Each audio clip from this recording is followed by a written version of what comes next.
This is the intro to Yocto Project.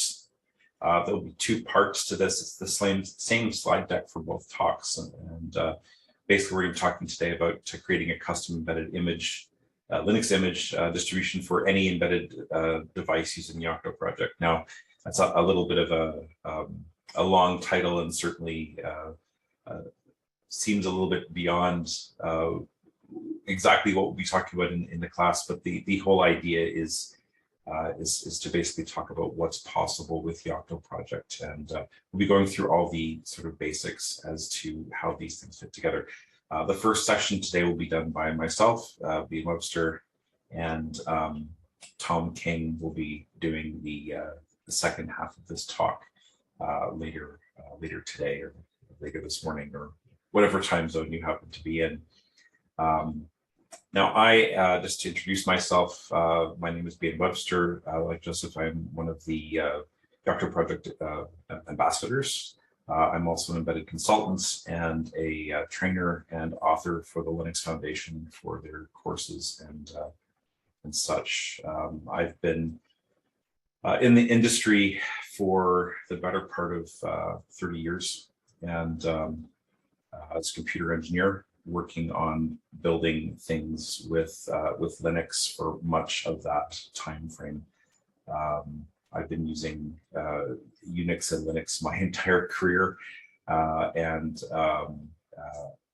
Linux is one of those things that started off as a tool that many of us used behind the scenes, even though our employers didn't necessarily know that we were using them. Many of us predicting that Linux, in fact, would be a really big part of not only computing in general, but embedded computing in particular, to the point where it became the day job for a lot of us. And indeed, what I do now in my consulting and teaching is essentially helping people to do what I've learned the hard way, and over the last 3 decades, and hopefully help everybody else here gain that knowledge, that base knowledge, the beginnings of what will take you down this particular road faster and easier than those of us who have been down the road the long way. And so any questions that people have, if you could ask them in the chat, it'll make it easier, and indeed will simplify any kind of interruptions and that sort of thing. So I'll be monitoring the Zoom chat here. If you want to ask questions for this particular class, if you want to ask questions to the greater conference, please ask it in the IRC channel, which will be the persistent chat that will stick around. Yeah, and please feel free to ask questions whenever you want, again, in the chat, and I will answer them as I see them and as is relevant for the conversation that we're having. Sometimes we're about to answer your question anyways, so depending on what it is we're talking about, but please ask anyways. So let's start with a quick Yocto Project overview. Basically, what is the Yocto Project? A lot of people just refer to Yocto or Yocto Linux and a number of other names for it. The reality is that the Yocto Project itself is the name of the actual project. It's actually a collection of tools and other things brought together in order to solve a particular problem, and that is the ability to build an embedded product on top of a custom distribution that's built via Yocto Project. It's a little bit hard to wrap your head around, but it is not necessarily a development environment. It's not necessarily a Linux distribution. It's a way of building a custom distribution of Linux to solve a particular problem and to build an image that will eventually go onto your embedded target. A bit of a lofty goal, but the biggest issue that I see sometimes with people trying to attempt to use Yocto Project is they use it in a way that isn't necessarily conducive to, or rather doesn't exactly follow the reason for it being, or the way it was designed in the first place. You'll find that Yocto Project, of course, makes it very easy to use specific off-the-shelf boards. That's because it's tested upon those boards themselves. Certainly, you can use it on others using different BSPs and so on, but the idea is that Yocto Project gives you that really great starting point, and the years of experience and work that the recipe maintainers put into making sure that everything works together and builds properly and so on. But the superpower that you get because of the way the Yocto project was put together is, of course, that you can customize anything. As we go through this, the one thing that you're going to see over and over again, as much as we use convention in order to make sure that everything is done in roughly a similar way, the big thing is that the ability to change literally anything in a recipe is available if you do things the appropriate and conventional way.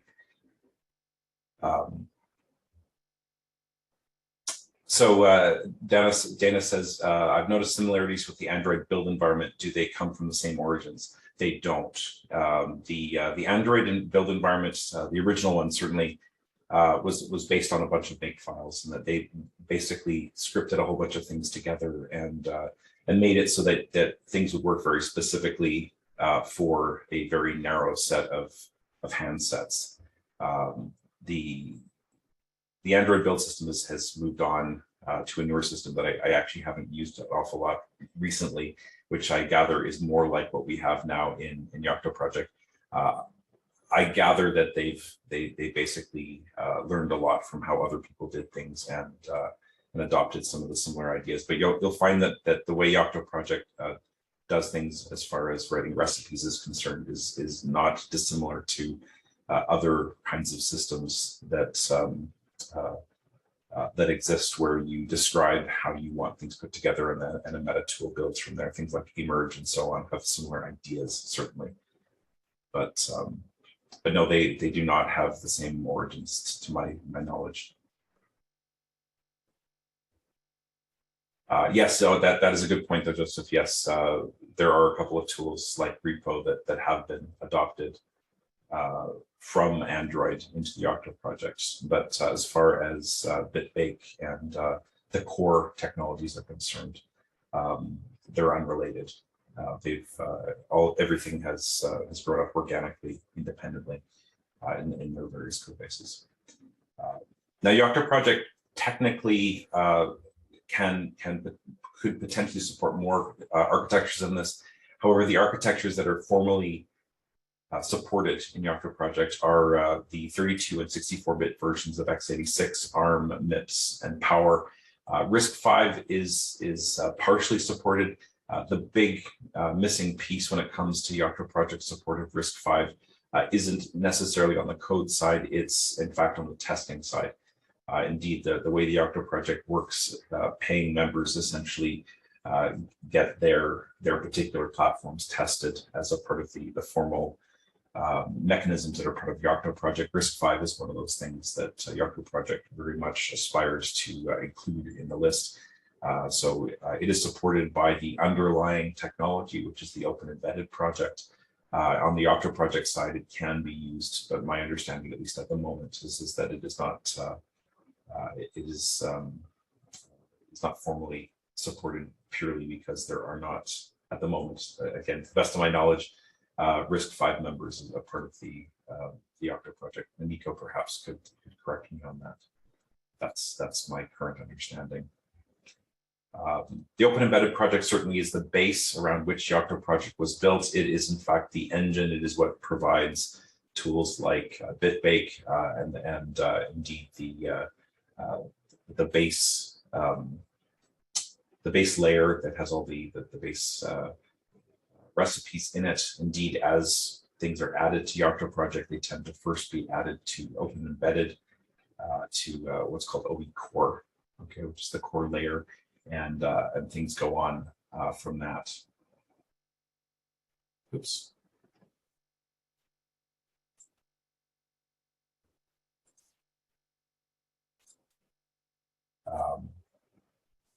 Yeah, I should probably turn off annotations from others, but at least for the moment, we'll do that.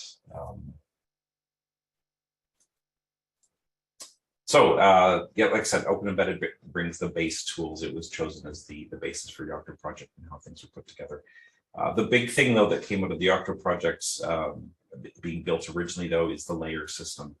And indeed, layers are used in order to share code and indeed to be able to reuse code across projects. And indeed, both within a company and between multiple companies, and to share the ways of doing things. And again, this is necessitated in such a way that code can be more easily shared between projects and indeed between Open Embedded and Yocto Project, but also so people can actually architect their code in such a way that it can be shared between organizations within the same company or between projects or variants of hardware and that sort of thing. We'll see how that fits and gets put together as we go through this.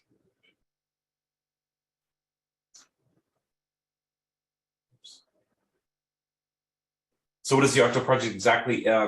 Primarily, it's an umbrella organization. It's an organization through which companies can join and be a part of making embedded Linux easier generally. It is a way of making it so that the companies can make their particular products, their technologies, their silicon, their boards, or whatever it is that their services that they sell, to make it easier for their customers to use, essentially. So it advances not only the industry itself, but in fact their specific business interests as well. The core of the Yocto project is what's called Open Embedded Core, and it is co-maintained by the Open Embedded project as well, which basically means we have essentially everyone working on the same thing, moving in the same direction. The Open Embedded project having a slightly different role in that the Open Embedded project is more of a rolling distribution. Yocto project is something that takes and stabilizes a version of Open Embedded, a snapshot, and enhances it every 6 months. And so things essentially move on from there. As far as governance is concerned, it is organized under the Linux Foundation. So it's one of the collaborative projects that run under the Linux Foundation. In fact, it was the first collaborative project, although not called that. It was the first project other than the Linux kernel that was run under the Linux project and Linux Foundation rather. And of course, since then, hundreds of other collaborative projects have been set up over the years. But the Yocto project was essentially the first after the Linux kernel itself at the Linux Foundation.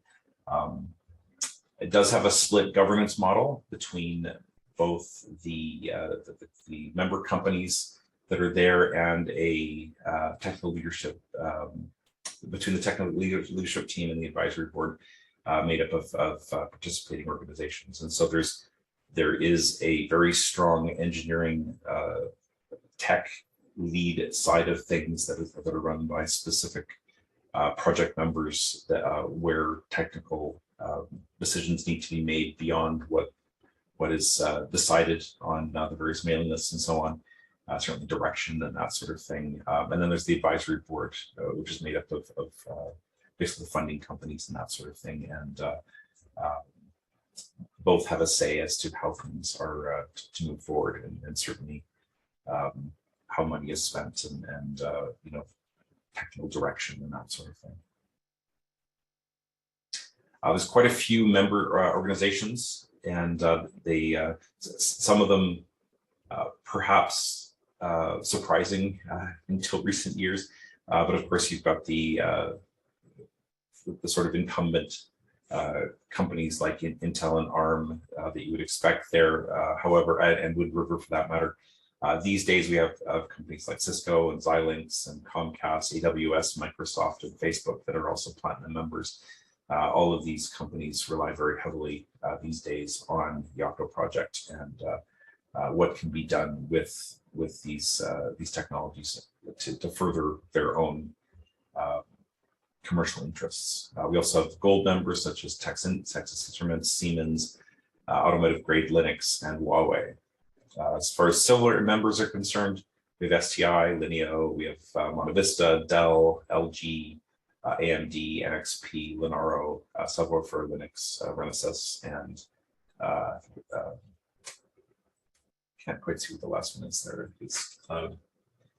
Foundry.io. Yeah, Foundry.io.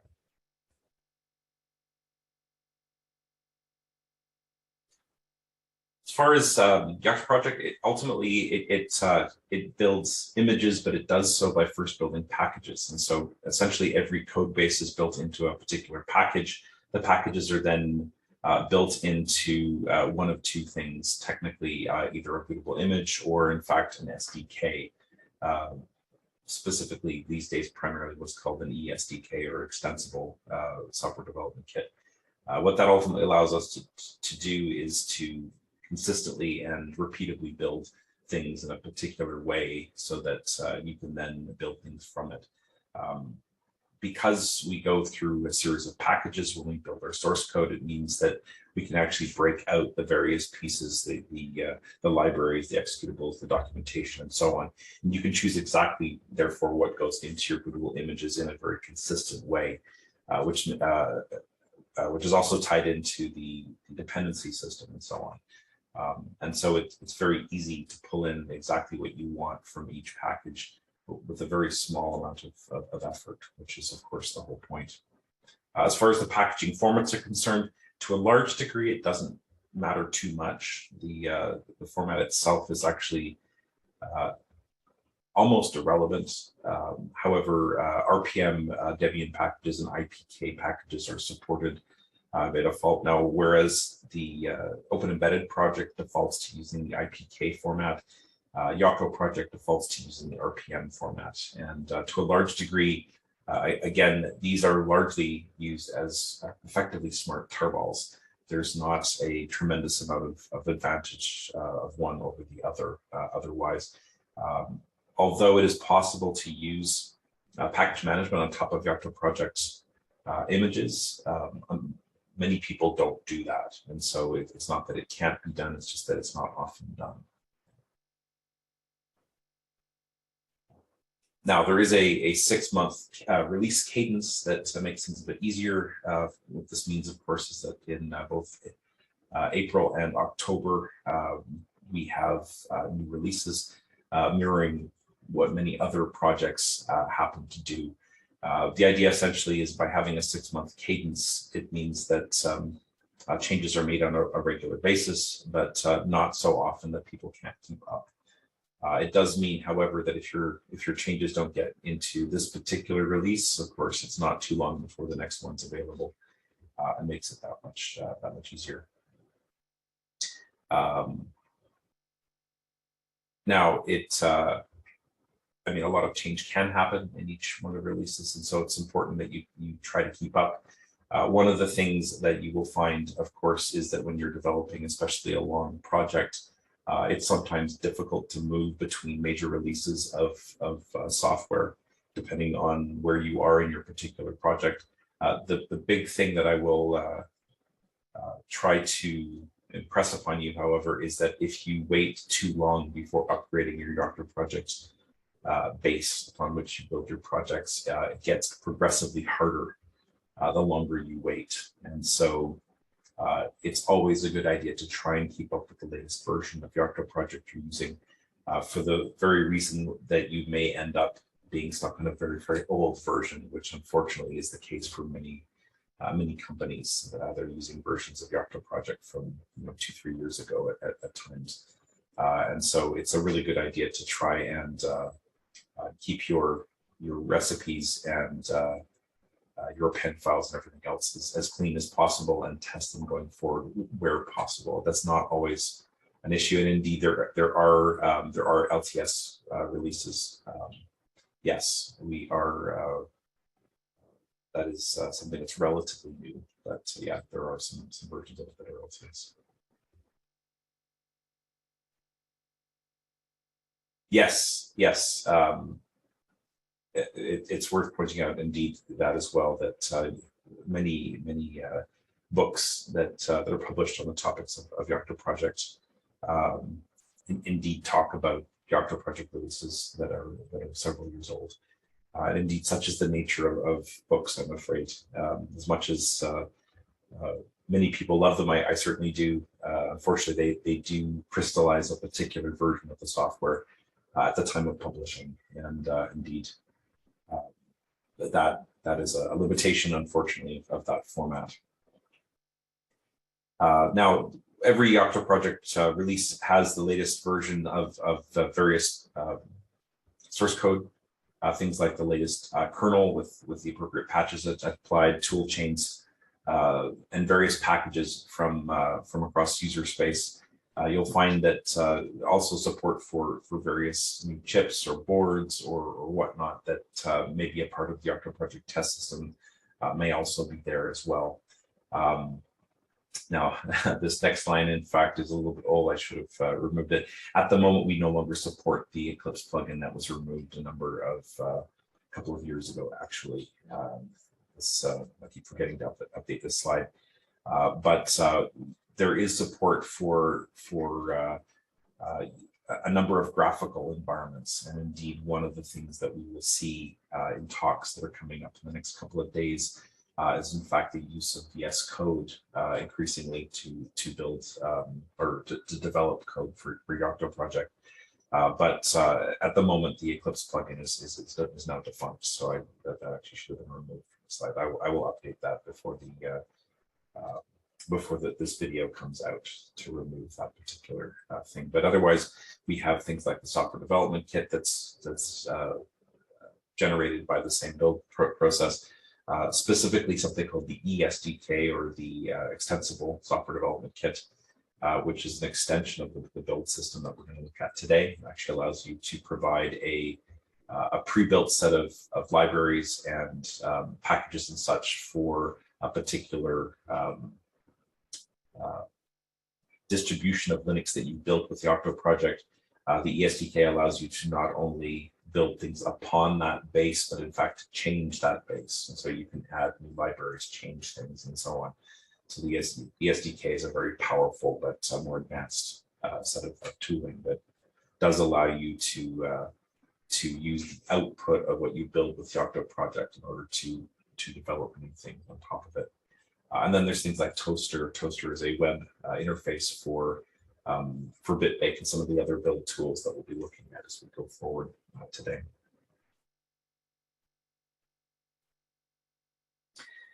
So there's been a lot of different releases over the years, and in fact, the Yocto project has been around for a really long time now. The original release of Yocto project itself, the earliest version that actually had there were a number of versions prior to these that are listed on the project webpage. But as far as official releases are concerned, the original release, as far as I remember, was in April of 2011. That means we're just over 10 years old at this particular point in time, which is really amazing. And you'll see that the names, we have names, revisions, Pocky versions, and of course the release date here. It's worth noting that the base distribution, the reference distribution we have for Yocto project is something called Pocky. The version number for Pocky is, I would argue, relatively irrelevant. We've included it here just so you can see it here. It's just a monotonically increasing number. The revision of Yocto project is perhaps a little bit more useful in the sense that it shows a certain amount of where massive change happens. But the big thing about the revision numbers, it's there primarily for the part of the industry that relies on version numbers. So that's something where a version number is useful. You'll find, however, it's actually the code name that ultimately is more relevant for the way you do things, and the argument for that. The argument for that is that the version of a particular Yocto project release often spans a number of different code bases. You'll find that there are Yocto projects based systems, things like Wind River Linux and Monte Vista and whatnot, from the various companies that are based upon each one of these releases. The problem with using a particular revision number of Yocto Project is it essentially muddies the water when you then use the release number, the revision of the product upon which, rather than based upon Yocto Project. And so you'll find that the actual code names are in fact more relevant when it comes to looking at what's supported in a particular thing. Now, in the early days, you'll notice that we just had a whole bunch of different names. There was no real rhyme nor reason to them. However, you'll see in roughly 2015, the one thing that changed is that the names started to increase alphabetically. Now, not every single letter is used, but the idea at the bare minimum is that there was an increase alphabetically, at least in one direction. And so in theory, based on the name, and of course, you see it routes from Z back to A again, you'll see that theoretically, at least, it goes up alphabetically. And so you can tell what's earlier and later based on the name itself. As far as the LTSs are concerned, of course, I did not include that here.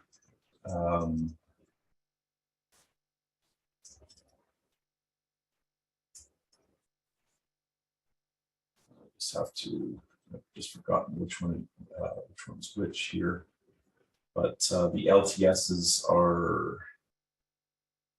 let's see here.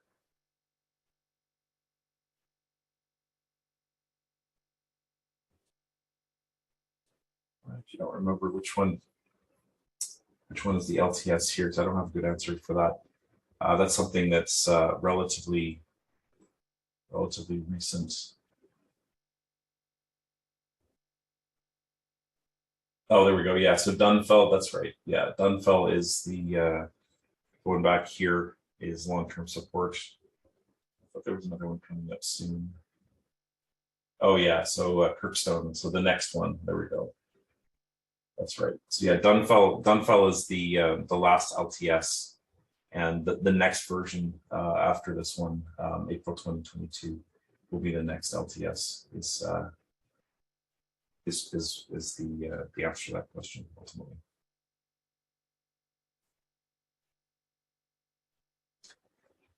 So again, we are based on open embedded core. This is the core part of it. It means that typically when changes are made to the Yocto project, and certainly in the base layers, the changes are first made to open embedded. The open embedded is the lowest, OE core or meta is the lowest layer in the system that we have. And essentially it's made up of 800, at the moment, roughly 800 core recipes. Now, exactly what constitutes a recipe, we're going to get to in just a second, but there are a number of core starting points, essentially, for a lot of the kinds of things that we need in order to build a particular bootable image. And this includes things like graphics and networking and kernel recipes and so on. Things like Qt have actually, this is an old screenshot in this particular case, but Qt has actually been split off into its own layer these days. It was a very large code base to maintain as a part of the core. But a lot of different things have been added over the years. And indeed, if you're looking for a particular core piece of functionality, it's probably built into Meta. The whole idea with the layering system is recipes are typically added originally to higher layers and then slowly pushed down. If they are generic enough and indeed would benefit the most people, they often get pushed down into Meta, which is, again, this OE core, open embedded core layer. And indeed, the OE core build system and scripts and core recipes are all maintained by the open embedded projects. In fact, the relationship between the open embedded and Yocto projects are difficult to explain and to understand. Many of the same people work on both projects and with similar jobs and responsibilities. The big difference is the Open Embedded project is a community project and is largely maintained through volunteer work. That's not to say that none of it is paid. Certainly some people are paid to work on it, but to a large degree, it is the side of things that is maintained by the community, and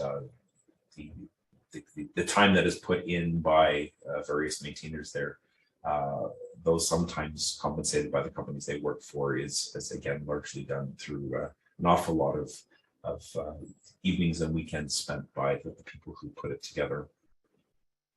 And it provides the central metadata that also allows everything else to run. You'll find that we have things like the Open Embedded Layer Index that allows one to describe any particular layer or to find a particular recipe for some things or whatnot. It makes things a whole lot easier to see how things work. And again, that's used by both projects, both Open Embedded and the Yocto project. The core build tool is in fact something called Bitbake, and you'll notice as we go through a lot of the naming that's used in Yocto project and Open Embedded, you'll find there's very much a cooking or food flavor to the names. We've got things like Bitbake. The core part of Bitbake is called Cooker. There used to be a graphical tool called Hob, which for those of you in the UK, of course, you'll know what that means. Many others may not. It's essentially the part of the stove that you cook upon. The top part of your stove, basically, and toaster, of course, and so on. So Bitbake, of course, is the way to start from metadata, something called a recipe, in order to build a particular package, then ultimately image. Bitbake is based on Python. It's actually an SDL. It's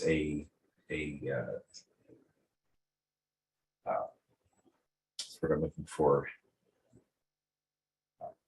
And it's a purpose-built language in any case that allows you to essentially describe exactly what it is that you want to build.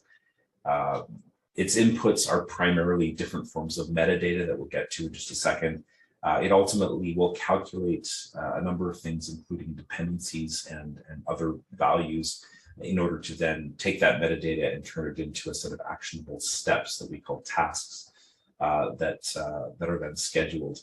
And the nice thing about this is because Bitbake is ultimately a task scheduler beyond everything else, it will essentially try to build things in as an efficient way as it possibly can. Now, by no means do I mean that it builds things quickly. Those of you who have built with Bitbake will know that it is not a fast build system. That is primarily because of the steps that is taken to make sure that it builds as consistently and correctly as possible. Things like having building per package sysroots and that sort of thing. There's a lot of work that appears to be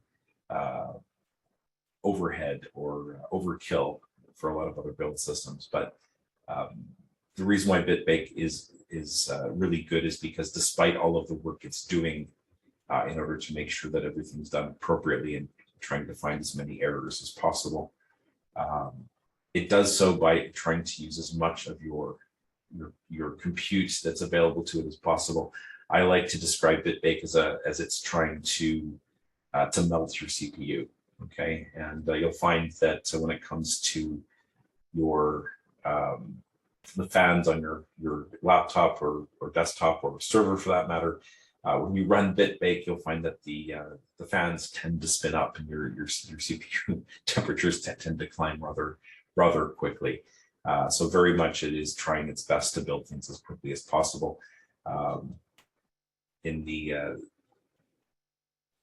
Basically, what it's trying to do more than anything else is despite all the work it's doing, is trying to make your build as fast as it possibly can make it, all things considered. As far as metadata is concerned, you'll see that it's primarily a set of what are called recipes. However, recipes cover an awful lot of different kinds of files. We'll see in just a second that it covers a number of different files, including recipes, configuration files, and other such things that we'll see a little bit later. Pocky is the next thing. Now you'll hear some people refer to this as Pocky. It is in fact Pocky. It is not pronounced like the claymation red horse from the Gumby, the old Gumby TV shows from years and years ago. In fact, well before my time. It's pronounced the same as a particular candy that comes from Asia.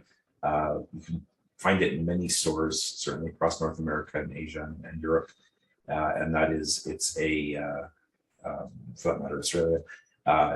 It's essentially a long, straight pretzel that's been dipped in chocolate, and it's P-O-C-K-Y. The name of the Pocky distribution was named after that particular food, effectively, and so that's how it's pronounced. Pocky itself was originally a distribution of Open Embedded, but ultimately became, if you want to look at the history, became the reference distribution of Yocto Project, because at the time, one of the maintainers for the Pocky distribution was working at Intel. Richard Purdy, ultimately working for Intel, became the original architect of Yocto Project at Intel. When the project was put together, he was the maintainer of Pocky. Pocky therefore became the reference distribution that was used. The way to understand Pocky is it's one imagining of how things could be put together with Yocto Project. It gives you a starting point from which you can then build your system. There's nothing magical about Pocky itself. It's just that there needed to be an example of how to build something. Pocky is that example. It has its own Git repository, and indeed, the Yocto Project releases that we have, in fact, come out of that particular repository. And so essentially, various versions of the various different layers and Bitbake and whatnot are all put together, and then are released as part of Pocky, which is ultimately a Yocto Project release. It is worth pointing out, though, that each one of the directories in Pocky, ultimately they come from other Git repositories. Now, as far as the layers are concerned, there are several ones that are used all the time. The bottom one, of course, is just called Meta. This is often referred to as OE Core. This is that shared layer with the Open Embedded project. We also have Meta Pocky, which sits on top of that. That's the layer that ultimately describes how Meta is turned into Pocky. This is what's called the distribution layer. It makes a number of horizontal configuration decisions, and indeed allows you to tune how everything's going to be built as far as your particular view of the world. Okay, so whereas Meta gives you just straight up recipes, Meta Pocky gives you those tweaks that makes it into a particular distribution, in this case, Pocky. On top of that, you have what's called the BSP layer. And again, these are the typical uses, what's called this is how things are done by convention. Meta at the bottom, the distribution layer next, the BSP layer on top. However, those are by no means the way it has to be done. That's merely the way it's usually done. But that third layer, that green layer that we've shown here in that stack, that's the BSP layer. And indeed, that layer is used to make your build work for a particular piece of hardware. This is where decisions are made around surrounding things like your bootloader, exact kernel configuration, and drivers, any kind of patches and whatnot, and anything that's very specific to the hardware at hand. So what's available for your particular platform and so on, things like your device tree and other kinds of things. But what that means is that Meta, of course, is extremely generic and does not have any particular hardware in mind, other than the QEMU instances, which are used for testing. Pocky, again, is just it's branding and generic configuration across your entire projects. The BSP again is very specifically hardware related, and how one puts things together. What you can put on top of that, of course, is as many layers as you want, and indeed, the layers above that are typically used for a number of things. Perhaps an OEM layer from a vendor, perhaps a particular system that you care about, that you want to have a layer for, maybe meta security, for instance, to bring in various encryption and security related tools. But ultimately, your maybe your company's own layer that may be a part of your distribution layer, perhaps. But also sometimes the division, the product line, and maybe the specific product you're dealing with.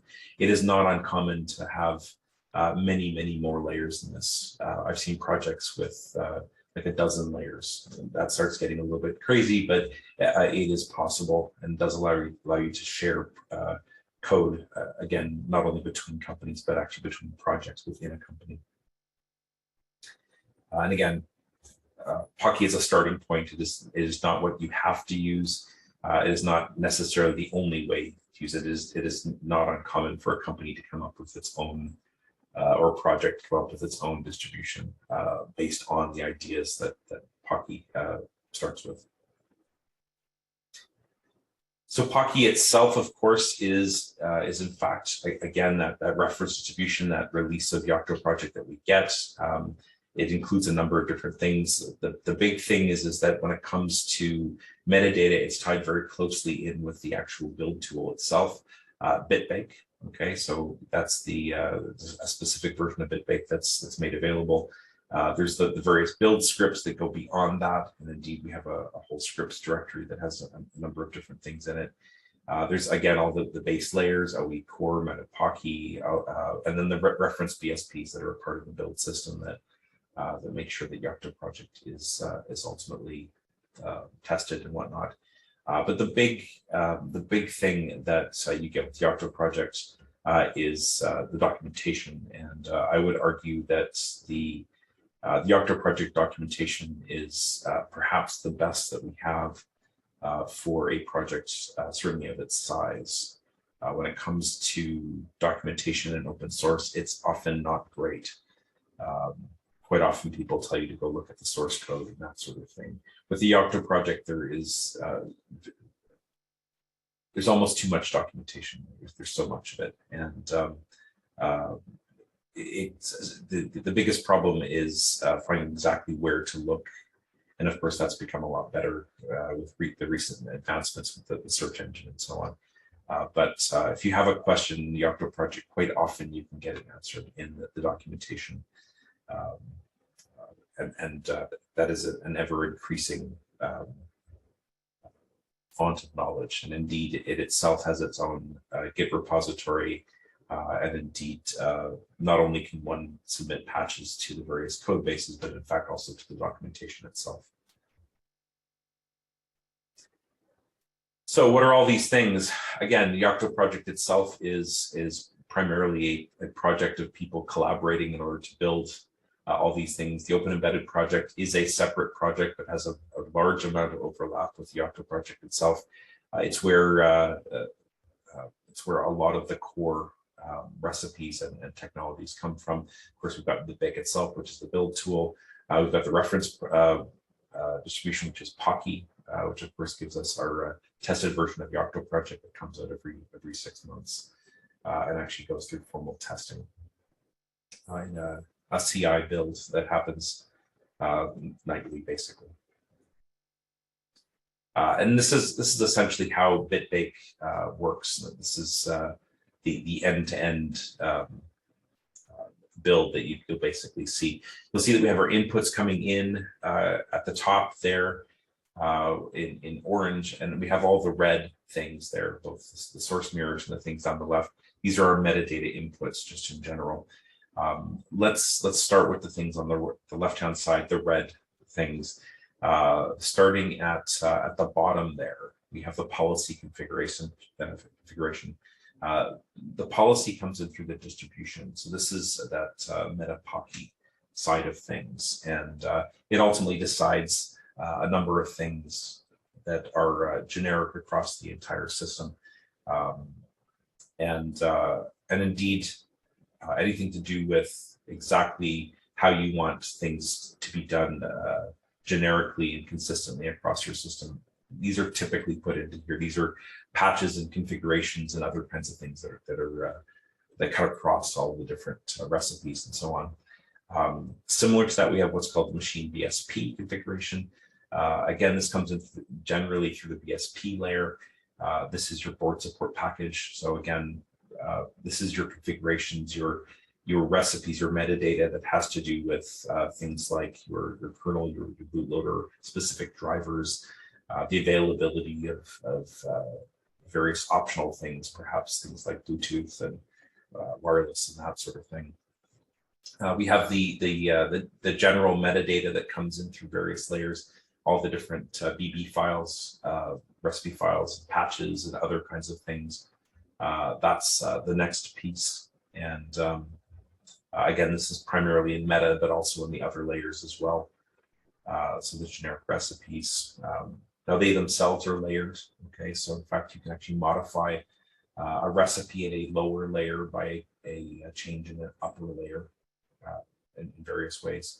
But most importantly, you have what's called the user configuration. This is your local.conf file.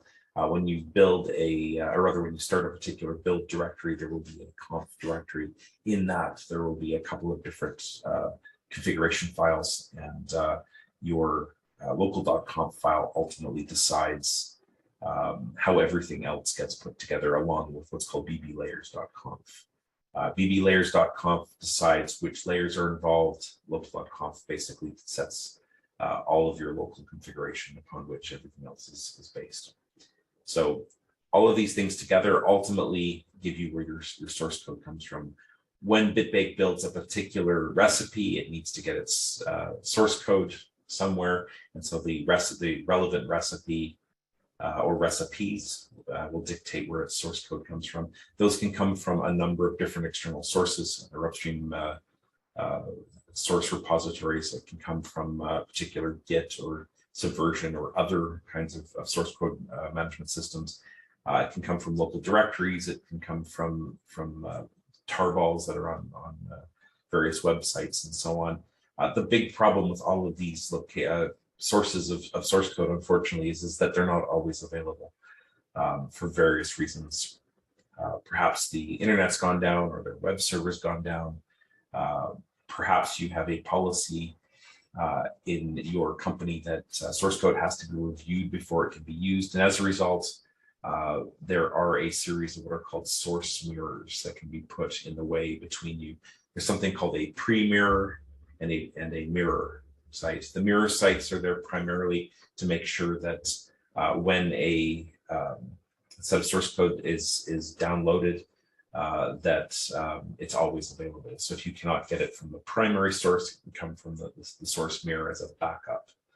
And so you'll sometimes see that it was unable to get source code from a particular upstream source, and instead it tried the backup instead. That's a source mirror. We also have the idea of what's called a pre-mirror. In the case of a pre-mirror, it's a mirror that's checked before the upstream source, and it allows companies or organizations to essentially preempt whatever's upstream. So instead of always going to the upstream source, it will go to the pre-mirror instead. It can be used for saving bandwidth, but it can also be used to make sure that only vetted versions of the source code are made available to a particular build. And again, it depends on your exact security practices at your particular company. For many people, using upstream sources are fine. In other situations, generally in things like military, medical, and aerospace, those are situations where people are typically a bit more paranoid about source code and changes that may come in from unknown locations. So in that case, pre-mirrors are sometimes used to make sure that source code comes from a known location that's been vetted. So we have a series of tasks that then bring in. So the one we've been talking about is something called the fetcher. And so the fetcher will go and find the source code from the appropriate location. It will then potentially check to make sure that any kind of SHA-1 sum or SHA-256 sum is appropriately applied to it to make sure that we in fact have the appropriate tarball that's come down and hasn't been modified. If it's coming from a source code management system like Git, of course, that's all built in. So we know that the source code is in fact what we downloaded. It hasn't been changed en route from the source repository or FTP site or whatever that it came down from. If it is something like a tarball, it would then be unpacked, although we haven't shown that in this particular drawing. There's an unpack task that may or may not be relevant depending on how you downloaded your source code. There then is the option of adding patches. Now, every recipe allows you to provide a series of patches. These are then applied to whatever your source code is by using what's called the Quilt tool. And Quilt is a patch management system. It's all used by Bitbake. It all does it for you, but it does allow you to add arbitrary patches on top of whatever is available upstream. Now, patches, generally speaking, should be upstreamed, but there are situations where you need to add patches, be it for security reasons or policy reasons. In some cases, you need to make specific changes to paths or exactly how things are done based on your own distribution's policy. And so those can be done via those patches. So again, there's a number of motivations for using patches on top of whatever the upstream source code is. After that, there is a configure step. And again, it depends on the exact build mechanisms that are used for that particular source code. But anybody who's built anything with auto tools will know that there's a /configure step that one has to do before you go on. And indeed, a number of CMake and AutoConf and other things have that configuration step before you go down. The kernel as well has a configuration step and whatnot. Next, we have a compile step. And of course, this is where the code is compiled into whatever the eventual executable will be, regardless of the specific language is quite often a compile step. And what comes out after the compile, of course, is a series of binaries and whatnot. These go through a series of steps, the biggest one being classifying the various files into various packages that are then ultimately built. From that, of course, they can be built into one or more of the various packaging mechanisms that are there, which then go through a series of what are called QA tests and ultimately into the package feed. Now, the QA test ultimately isn't what you think it is. It's not generalized QA that is used perhaps by your company to make sure things that are done appropriately. QA as a part of Bitbake is to make sure there aren't any gross errors in the packages that are there. So there's a number of checks and balances to make sure that convention has been followed and that there aren't actually leftover files that haven't been packaged or the inappropriate things in the wrong package or whatnot. So it's basically pointing out common problems that have occurred when packages are generated. Now, the package feed is ultimately where things end up at the end of just building a simple package. However, generally you want to test on top of something else or ultimately generate an image that will go onto your particular target. One does that through generating an image, and indeed the image itself is built from a series of packages. So the build step is the first step. From that, the packages are then put together in order to build an image file. The image files typically then end up under your build temp images directory, and from that you tend to get things like root file systems, kernels, bootloaders, and so on. And in fact, if you tie it into what's called a WIC recipe, ultimately into a single binary image that you can in fact throw onto an SD card or flash chip or whatnot. So all of those things are what are referred to as images. In parallel, you can actually do the same thing, but in order to build what's called a software development kit. And that will take the same packages that were used for building the image and allow you to build a software development kit from which you can then develop software to run on top of that image.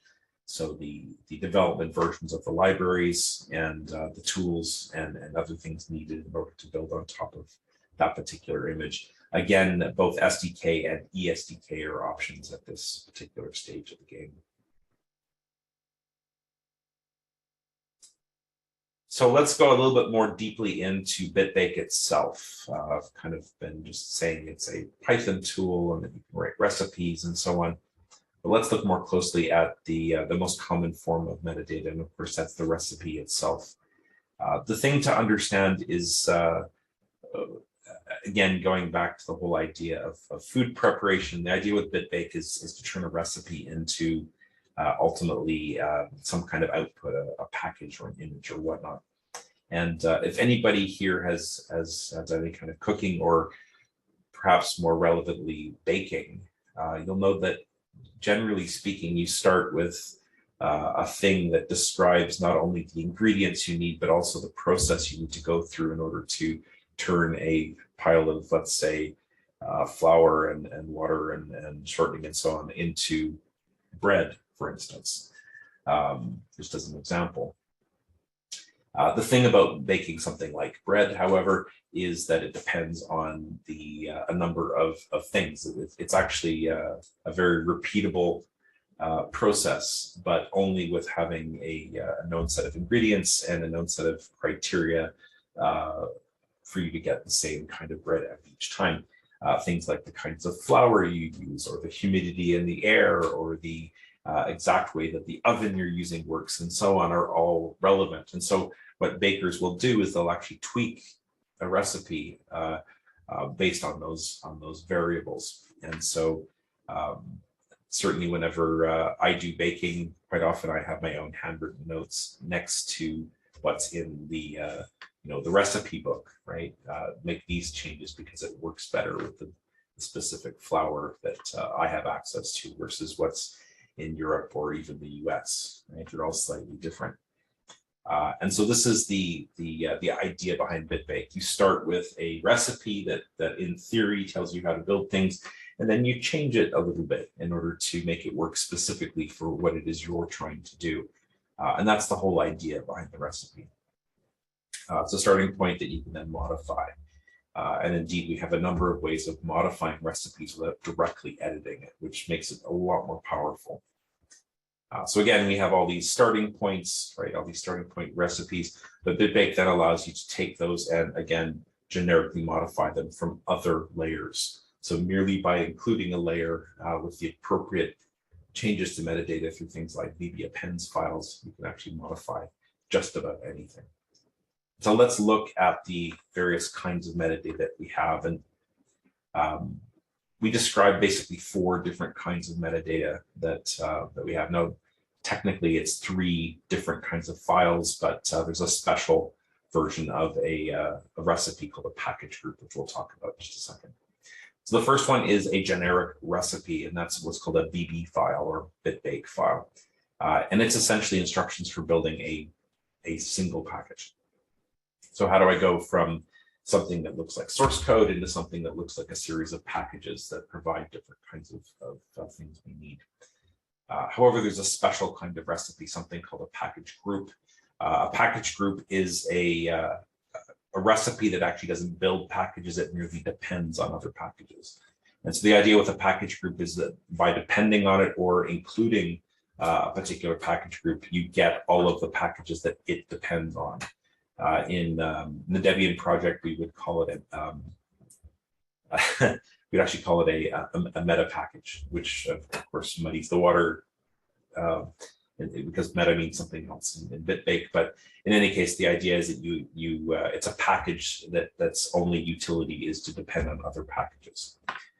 The nice thing about that is it means that you can have a single package that brings in a bunch of other kinds of things by including that one package.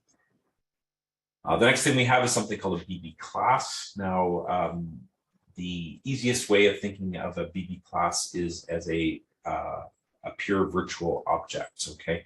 If you think about, let's say, C++ or Java, there's a way of defining a class in such a way that you can't directly instantiate it. You have to first inherit from it before you can deal with it. That's what a BB class is. It's a starting point from which you can build a recipe. So what this means is that for very common recipes, we can use what's called an inherit in order to inherit from a BB class. And you'll find there's actually a classes directory per layer that we can provide our own effectively object definitions from which we can do things. And yes, we can do effectively multiple inheritance. We can inherit from multiple classes at a time. Normally that brings in all sorts of problems programming wise, but the way that you can think about this is when it comes to a class, a BB class, as we go through the various operators, which we're going to go through in just a second, the thing to understand is that by inheriting from a BB class, it's kind of like including the BB class at that location in the recipe.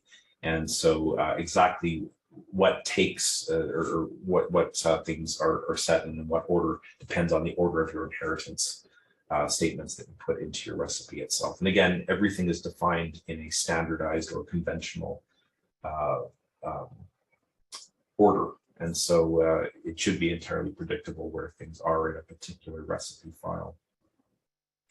The next thing is a configuration file. Now, configuration files, like BB classes, live in a particular location. They always live in a directory called conf or a subdirectory thereof, and they always end in .conf.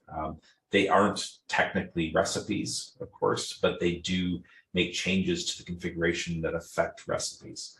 So whereas a BB file, for instance, is only built when you explicitly depend on it or build it with Bitbake, BB classes are inherited by BB classes, so we don't build BB classes directly. They're only a part of recipes. Configuration files, though, are typically effectively always read. Okay, so not every single configuration file is always used, but from our local.conf, we then effectively include other configuration files that are made available, and they will dictate how other things work in the system. The syntax and operators and the things we'll be talking about in the rest of this particular session apply to all four of these file types. Now, there are two other kinds of files that are in fact metadata, but they're not metadata files in the traditional sense, that they aren't standalone. These are things that are used in order to modify recipes, okay? And in fact, I'm going to start by talking about the second one here, which is the inc file or the include file.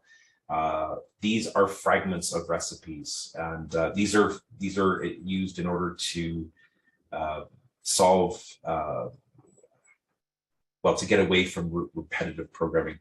There's a design principle called dry or don't repeat yourself, and as opposed to the anti-pattern of what's called wet programming or write everything twice. Okay, the problem when you clone code is that you're now in a situation where you have to maintain it in two locations. So if you ever find yourself trying to do the same thing in two locations, it's far better to put it into a single include file and then to include it into the two different recipes. That's a far more efficient way of doing things. It's a dry design. Okay, and what this ultimately means is that you can centralize a lot of those kinds of changes. It's always best practices to try and only put code in one location. Not only will fixing bugs in that one location basically fix it for everybody, but you're also in a situation where there's less code to write and to maintain. And so whenever you find yourself doing the same thing over and over again, the idea is to put it somewhere where you can reuse it. One of those is a BB class, but for a less structured way or a less structured situation, rather, an inc file makes more sense. Now, these can be used in two different ways. You can either include or require an INC file. In the case of a require, it's a mandatory include. If that file is not found, it is not included. And it's an error, pardon me. So with a require, if you cannot find the INC file, your Bitbake will fail. And include files are found via something called a BB path variable. So there's a number of locations inside which it can be found, and it's a very powerful mechanism as a result. And the reason why is because we can also use the include directive. Now, the include directive will not break if it cannot find the include file. But the neat thing with the include and BB variable, because by default, there are a number of different directories inside which it will look for the include file just out of the box, based on things like the revision and the patch level and the name of the recipe and so on. You can actually add include files for specific versions of the software and then include it. If that include file exists for a particular version, then it'll get included. If it doesn't exist, then it won't. It's not an error if it cannot find the include file. And so the neat thing is you can have an optional include file that's only used for certain things. It means we don't have to have an if then else kind of a stanza you'd otherwise have to use. So whenever you see an include, like I said, it's not a guaranteed include, it's an optional include of an INC file. Again, include files are written just like other metadata, same format, same operators, all that good stuff. You can include them anywhere. It just depends what you're making it a part of, but include files can essentially live anywhere in your recipe. Append files, however, are quite powerful. They always get added to the end of a recipe that's elsewhere. So if there's a BB file in your meta layer, for instance, if you're writing your own layer higher up, but you want to change a recipe from another layer, you can do so through using the same name of the recipe with a .bb append at the end. This will automatically append whatever you put into this file to the recipe as it's already written. And it means that you can essentially change anything. Because of the way our operators work, the last version, the last assignment essentially generally takes place. That's not always true. We'll go through operators in a second. But what this ultimately means is that anything that's set prior to this, generally you can change and override. And through all of these mechanisms, essentially, you can make a recipe do whatever you want to. As long as you understand the order in which everything's put together, you can, in fact, override exactly how everything's put together. And there's a lot of details to those kinds of statements, but just understand that it is literally possible to change anything in your build process. I've used Yocto Project builds before where people thought you had the first patch meta before you could make any kinds of changes going forward. And it made the build system very awkward for those particular systems. The reality is anything in meta can be changed. It's not always entirely straightforward, but you can modify anything in a different layer from the new layer that you put together. Just may not be very, very supported ways of doing that, and some other ways of making changes to hard to make areas, but there's always a way. Rosario is asking for clarification around INC and BB classes.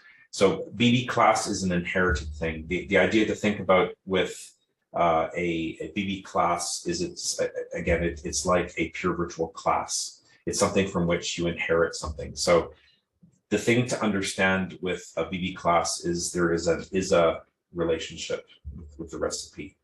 Okay, so in the case of inheriting from CMake, for instance, the recipe is a CMake recipe. Does that make sense? So when you inherit from the appropriate BB class, you're basically having an is-a kind of relationship with the code that's being included. Okay, in the case of an INC, it's just a code fragment. So it's like a header file that you're including. There's no specific object-like relationship between what you're writing and what you're including. Okay, so Inc is just arbitrary code. BB class provides a specific view of the world that's coming in through a more object-oriented style of inheritance. Does that answer your question? BB classes are also per layer. Inc files are typically per package. They both effectively work as if you're cutting and pasting the code into the place where they live. So I know it's hard to distinguish between the two of them, but it's really the exact mechanism of how it's found is different. Again, BB classes are always in the classes directories. They're in very specific locations. Include files come from a default set of search paths per package, but in fact, you can modify that search path to be whatever you want. So they're a lot more flexible, but they're also less conventional. Inc files basically don't have as many rules surrounding them. Okay, but yeah, anyway, that's the deal.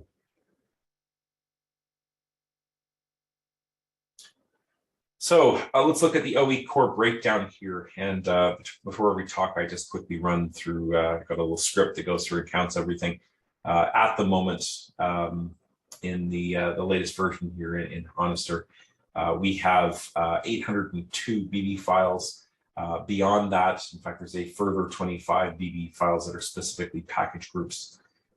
We have 205 BB classes, 72 comp files, and 311 Inc files. And those numbers typically are similar per release, or they go up.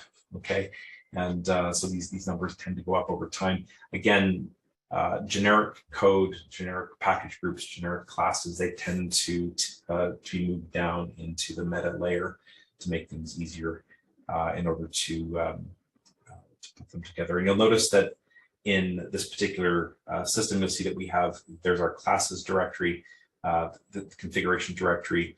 Files and lib are a little bit weird when it comes to layers, but ultimately files is where generic files that don't sort of fit anywhere else live, and lib is specifically for libraries used for Bitbake. So again, those are kind of atypical in most layers, but for the meta layer, those are there. You'll see where the primary directories that you look at otherwise in a layer are what are called recipes directories. Now, the exact name of these recipes directories only has to start with a recipes dash. The name at the end ultimately dictates the kind of recipe that you will find there under. And you'll see that there's a number of generic names here, things like BSP and core and kernel and so on. But otherwise, the exact name of each recipe's directories is there primarily to segregate recipes together. So essentially, it's just a matter of, instead of having a giant directory of all the recipes, is having sort of chapters, if you will, that have like recipes together. The exact names don't matter, again, as long as it's recipes dash something. And again, we'll see in a second that it's really down to a particular search pattern that's being used. Again, these are by convention, these are the way they're named. But the thing after that dash doesn't really matter. It can be whatever you want. The big thing to understand is that when it comes to finding a particular recipe, I have a 2 strikes and you're out rule for this. The idea essentially is that you should, based on the names of the recipes directories, you get 2 guesses as to where the recipe is. If you guess wrong the second time, the recipe's in the wrong directory is what it comes down to. And so hopefully you get it the first time as to where the recipe is. But the whole idea of the recipes directories is to be as easy to find recipes as possible. It's not meant to get in the way, it's supposed to help. And so again, exactly which recipes directory a recipe lives in doesn't matter, but ideally it's in the first or second place you look for it. I should point out at this point that one thing I always like to impress upon people If you have not yet learned this yourself, is that when it comes to writing code, or for that matter, recipes, remember that you're always communicating with yourself and others in the future. And you always want to be in a situation where people aren't confused by what it is you write. You want to lower the level of surprise that everybody has. You never want to be in a situation where you're reading a recipe and going, what the heck is going on? You know, this is just crazy. Who wrote this? And especially that's bad if, of course, it was you that wrote it. So you always want to be in a situation where it's obvious how it works, in part so you can understand it yourself in the future, and also so others can understand it. So always write code in a way that it's the easiest to understand, debug, and put together. If it starts to get too complicated, it makes it very difficult for maintenance. Knuth had a rule that code is twice as hard to debug as it is to write. And so his argument was always that you always wanted to write code that was at half your capacity. So by writing code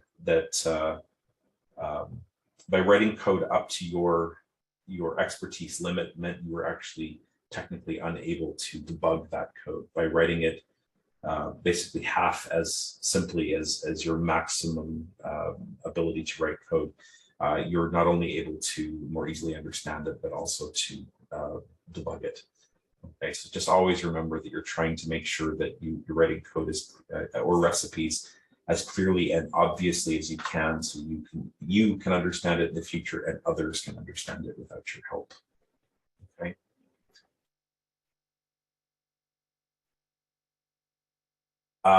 So there is a question here that's talking about asking about a certificate for the conference. There's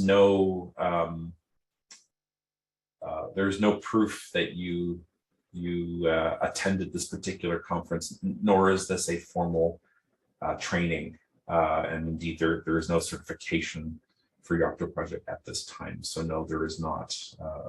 There's at this time there's no such thing. Sorry.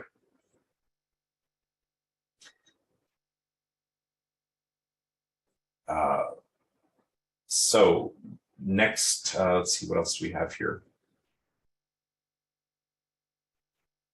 I should mention, however, that one of the things that both myself and Tom, and for that matter, other people at this conference do is we do give formal Yocto Project trainings. For me, it's at the Linux Foundation, as with Tom. And indeed, there are certificates of completion for those particular conferences. At this time, there's no certification for Yocto Project specifically, although that is something that is being discussed. It is not something that currently exists.